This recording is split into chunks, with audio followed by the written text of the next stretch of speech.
شروع کرتا ہوں اللہ کے نام سے جو بے حد مہربان نہایت رحم والا ہے۔ السلام علیکم ورحمۃ اللہ وبرکاتہ۔ حضرت ابوبکر رضی اللہ تعالی عنہ کو قبولیت اسلام میں کوئی توقف نہیں تھا۔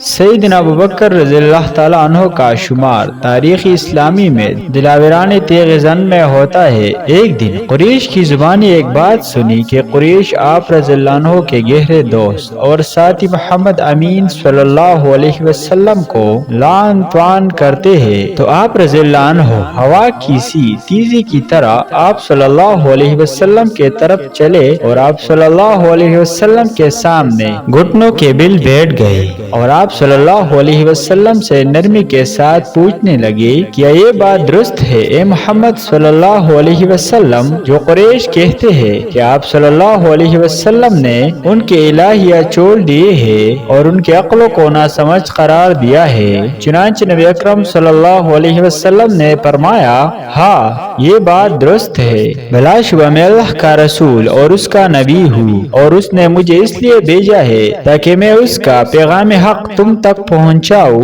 پس میں تمہیں بھی اس پیغام حق کی دعوت دیتا ہوں۔ اے ابوبکر، میں تمہیں ایسے اکیلے اللہ کی طرف بلاتا ہوں جس کا کوئی شریک نہیں ہے، تم اس کے علاوہ کسی اور کی عبادت نہ کرو اور اسی کی فرمان برداری اور اطاعت کرو۔ چنانچہ سیدنا ابوبکر رضی اللہ تعالی عنہ یہ سن کر اسلام لے آئے اور انہوں نے کوئی پسوا پیش نہیں کیا، کیونکہ وہ نبی کریم صلی اللہ علیہ وسلم کی سچائی، آپ کی طبیعت کے اچھے ہونے اور آپ کے بہترین اخلاق کو بخوبی جانتے تھے کہ جو لوگوں سے جھوٹ نہیں بولتے وہ اللہ پر کیوں کر جھوٹ بول سکتے ہیں۔ نبی مکرم صلی اللہ علیہ وسلم نے فرمایا، میں نے جسی بھی دعوت اسلام دی اس نے توقف و تعمیل کیا سوائے ہونا ابوبکر صدیق رضی اللہ تعالی عنہ کے کہ انہوں نے اس سلسلے میں تعمیل نہیں کیا جس وقت میں نے ان کو اسلام کی دعوت دی۔